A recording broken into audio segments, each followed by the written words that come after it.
তারেক রহমানের নাম উচ্চারণ করতে হলে অজু করবেন।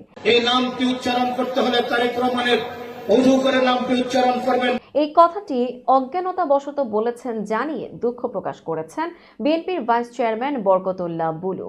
বুধবার এক সংবাদ বিজ্ঞপ্তিতে তিনি নিজের বক্তব্যের জন্য দুঃখ প্রকাশ করেন। সংবাদ বিজ্ঞপ্তিতে বলা হয়, গতকাল কুমিল্লা মহানগর বিএনপির সম্মেলন ও কাউন্সিল অনুষ্ঠানে আমার বক্তব্যের একটি জায়গায় তারেক রহমানের নাম উচ্চারণ করতে হলে অজু করবেন, এই কথাটি মনের অজান্তেই বলে ফেলি।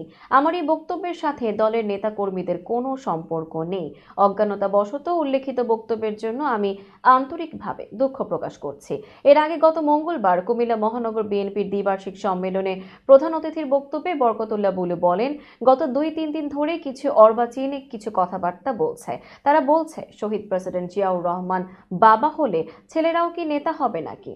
আমি সেসব অর্বাচীন নাবালক বাচ্চাদের বলতে চাই, বাংলাদেশের মহান স্বাধীনতার ঘোষক শহীদ প্রেসিডেন্ট জিয়াউর রহমানের সুযোগ্য পুত্র তারেক রহমান। শহীদ জিয়ার উত্তরসূরি হচ্ছেন তিনি। তার নামটি উচ্চারণ করতে হলে অজু করবেন। আপনাদের মতো নাবালক উপদেষ্টারা, নেতারা এই ধরনের কথা বলে দেশকে বিভক্ত করবেন না। তারেক রহমান বাংলাদেশের অবিসংবাদিত নেতা, তিনি বাংলাদেশে ফিরে আসবেন।